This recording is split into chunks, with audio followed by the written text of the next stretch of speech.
Hello students, how are you all? We are going to see one new chapter today. Tsunami. Come, let's begin. Can you observe this picture? What is tsunami? Let's see first what is tsunami.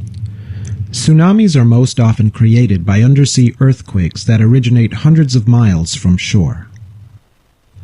Earth's crust is comprised of massive tectonic plates that spread apart and collide with each other. These forces generate earthquakes of all sizes. As the ocean floor moves and shakes, the energy can be so powerful that it lifts up millions of tons of ocean water above it, creating tsunami waves. These waves may extend far from their deep-sea source, spreading from one side of an ocean basin to another. Tsunami waves move in big flat waves across the open ocean, similar to the ripples you see when you throw a pebble into a pond. In the deep ocean, tsunami waves are barely noticeable on the sea surface and often will cause only a small, slow rising and falling of waves. In fact, a ship may not even notice the waves moving past. But underneath the surface is a big wall of moving water that can move very fast, faster than a jet airplane traveling 500 miles per hour. Only as they move toward land do tsunami waves become hazards. As they approach shallower water, the waves slow down and become compressed, causing them to grow in height. Near the earthquake epicenter, the first sign of a tsunami may actually be a sudden retreat of water from the beach, exposing sea life. People on the beach mistakenly walk out to view the newly uncovered seafloor, unaware that very soon a flood of water will arrive. When the wave comes in, it usually doesn't resemble a normal wave. Rather, it often looks like a violent flood of rushing water that can reach a height of 30 feet or more. It can flood inland by 1,000 feet or more and have enough power to sweep people off their feet, lift rocks, flip vehicles, and crush homes.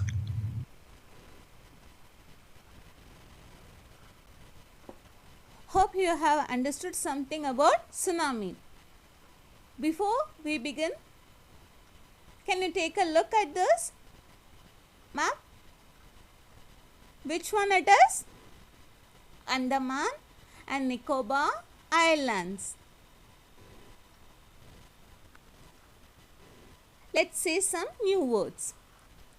Archipelago, a group of many islands and the surrounding sea. Tremor, a slight shake. Relief helicopters. Resort, a place where people go on holiday. We stayed in a resort. I'm going to show one short video on Whirlpool.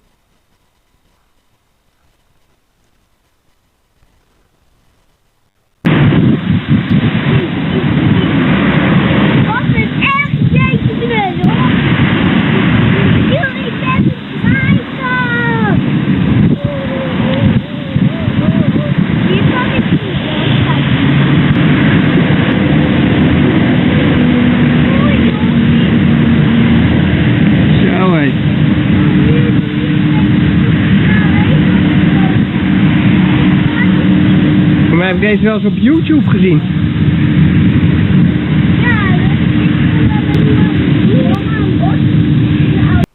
Now let's see some key points. How the people and animals behaved before, during and after tsunami. The sea slowly rise and start to form bubbles and form whirlpools. Gives warning to the local people. Tsunamis can be caused by earthquakes, volcanoes and landslides.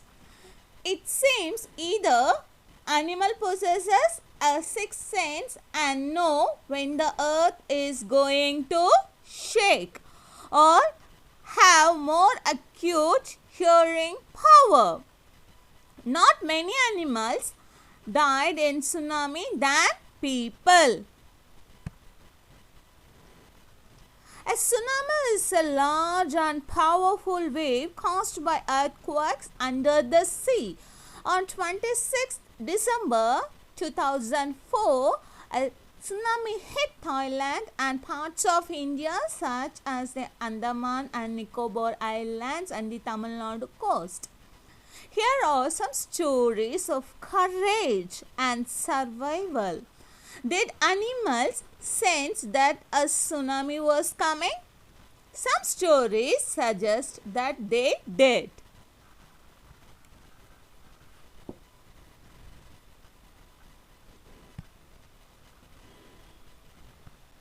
These stories are all from the Andaman and Nicobar.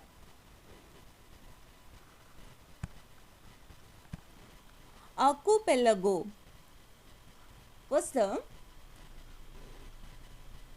manager of a cooperative society in Kachal.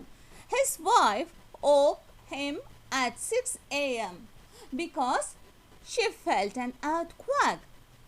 Ignatius carefully took his television set off its table and put it down on the ground so that it would not fall and break. Then the family rushed out of the house.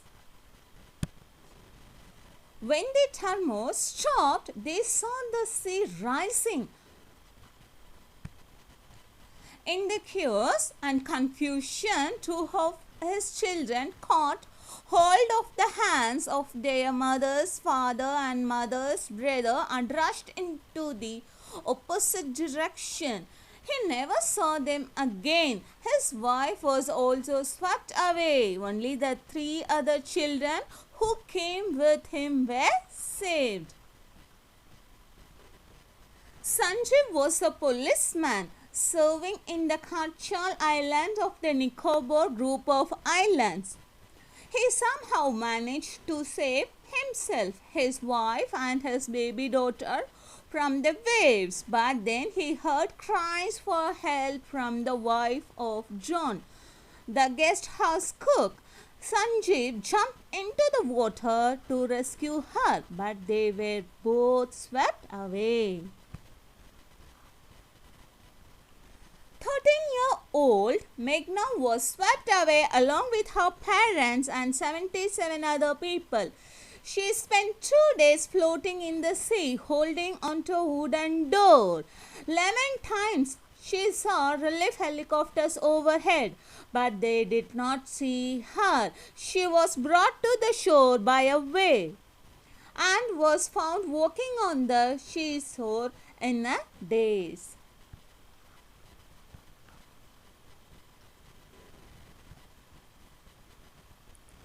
Alma's Javed was 10 years old. She was a student of Carmel Convent in Port Blairy, where her father had a petrol pump. Her mother, Ragila's home was in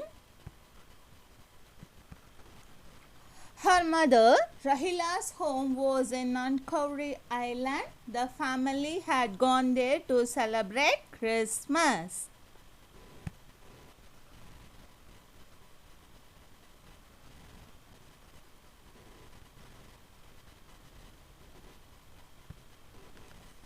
When the thermos came early in the morning, the family was sleeping. Alma's father saw the sea water recede. He understood that the water would come rushing back with great force. He woke everyone up and tried to rush them to a safer place. As they ran, her grandfather was hit on the head by something and he fell down. Her father rushed to help him. Then came the first giant wave that swept both of them away.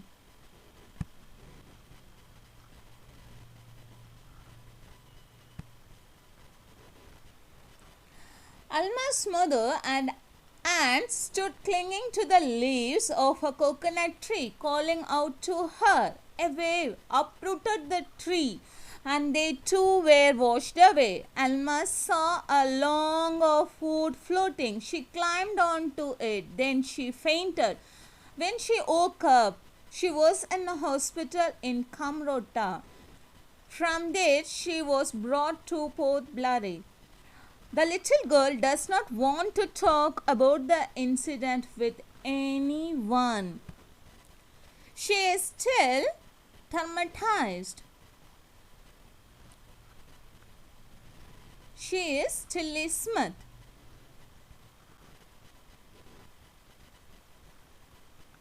Tilly Smith was able to save many lives when the tsunami struck.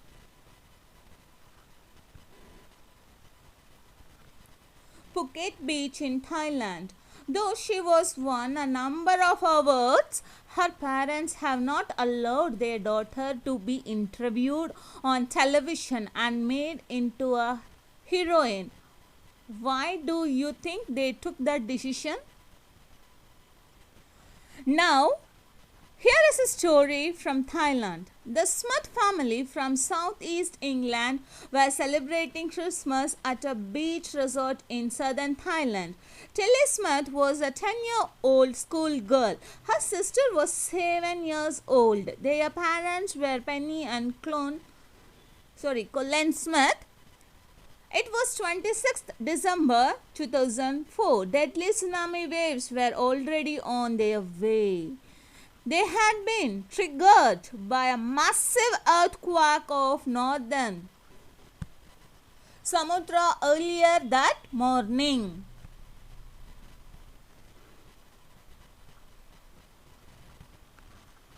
The water was swelling and kept coming in. Penny Smith remembered the beach was getting smaller and smaller. I didn't know what was happening, but Tilly Smith sensed that something was wrong. Her mind kept going back to a geography lesson she had taken in England just 2 weeks before. She flew out to Thailand with her family. Tilly saw the sea slowly rise and start to form bubble and form whirlpools.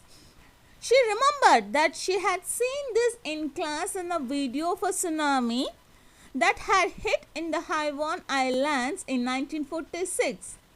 Her geography teacher had shown her class the video and told them that tsunamis can be caused by earthquakes, volcanoes, and landslides.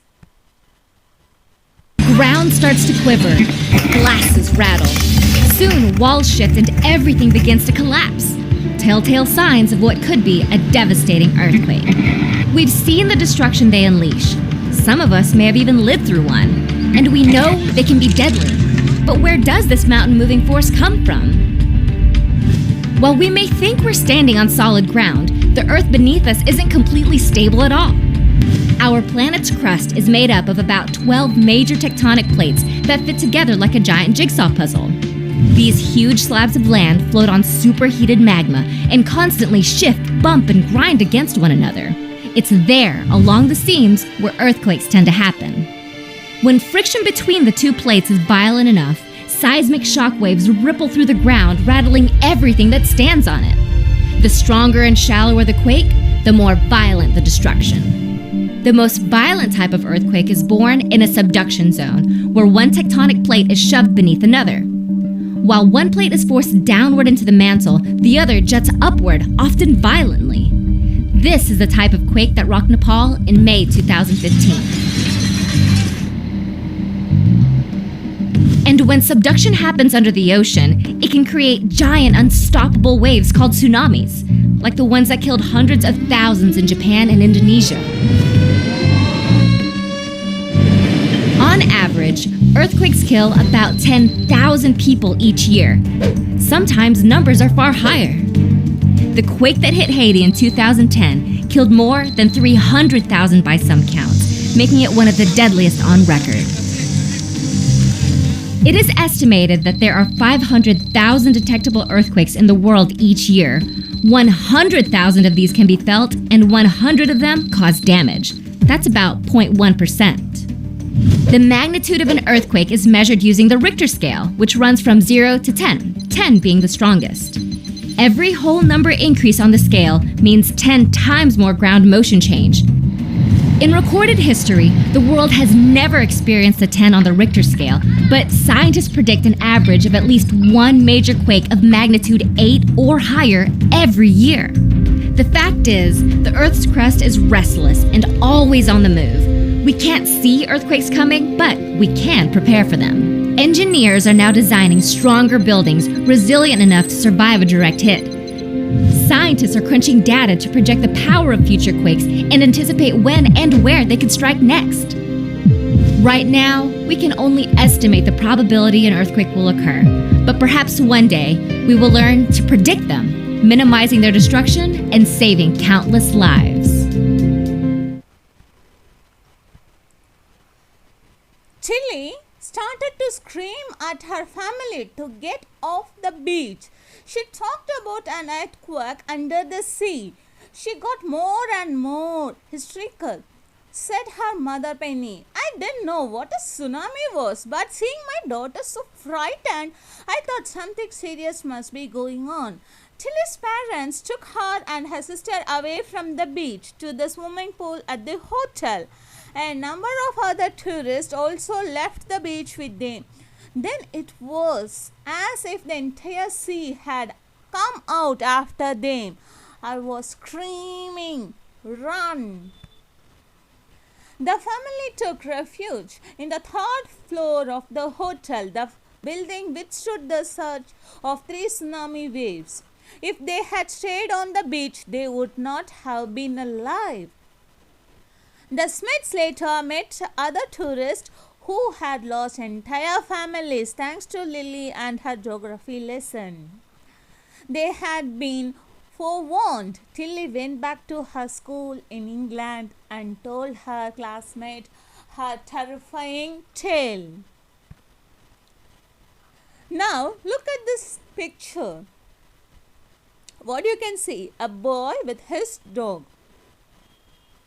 And trying to describe the things that you see using just words and phrases. You can begin like this. This is how you can start. Calm, bluesy, ruined. Just start making sentences on it, at least 5. Now come back to the lesson. Before the giant waves slammed into the coast in India and Sri Lanka, wild and domestic animals seemed to know what was about to happen. They fled to safety. According to eyewitness accounts, elephants screamed and ran for higher ground. Dogs refused to go outdoors. Flamingos abandoned their low-lying breeding areas, and zoo animals rushed into their shelters and could not be enticed to come back out. Many people believe that animals possess a sixth sense and know when the earth is going to shake. Some experts believe that animals' more acute hearing helps them to hear or feel the earth's vibration. They can sense an approaching disaster long before humans realize what's going on.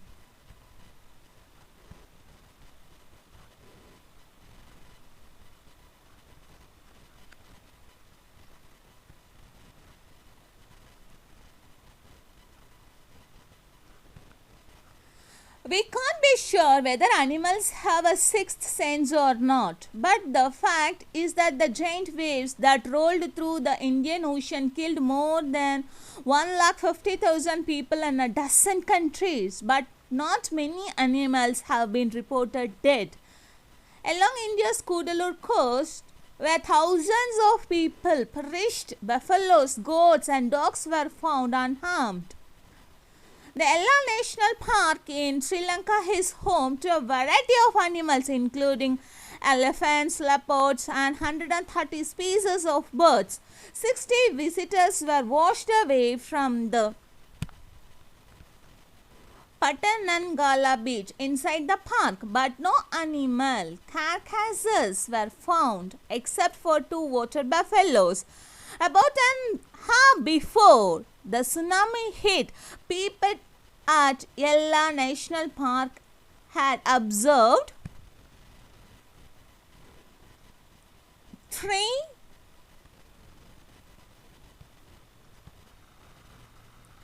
elephants running away from the Patnangala beach.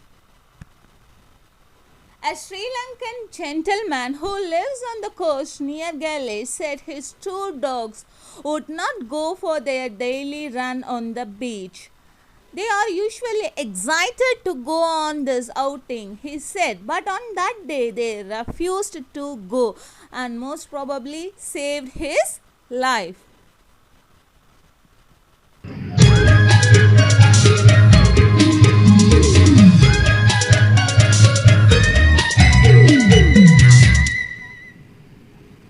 This story is based on a true story about a girl called Tilly Smith.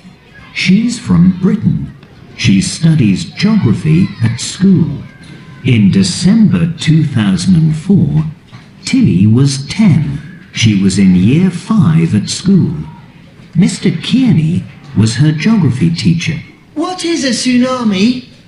It's a tidal wave. Earthquakes under the ocean cause tsunamis. 2 weeks later, Tilly and her family were on holiday in Thailand. They were on a beach. Look! There are lots of bubbles in the ocean. The boats are moving a lot. Look at the waves. They are very big. Suddenly, How strange! What's happening? Where's the ocean? Tilly was very frightened. Mum, Dad, Holly, quick, run, run! It's a tsunami! What's a tsunami? A tidal wave! Run, everyone! Run! Run to the hotel! There were lots of people on the beach. Minutes later, the tsunami tidal wave was at the beach. All the people from the beach were safe. We are safe here. In September 2005, Tilly was in London at an award ceremony for bravery. Well done, Tilly. Thank you. Back at school, Well done, Tilly. You're so clever. Yes, Tilly. I'm really proud of you.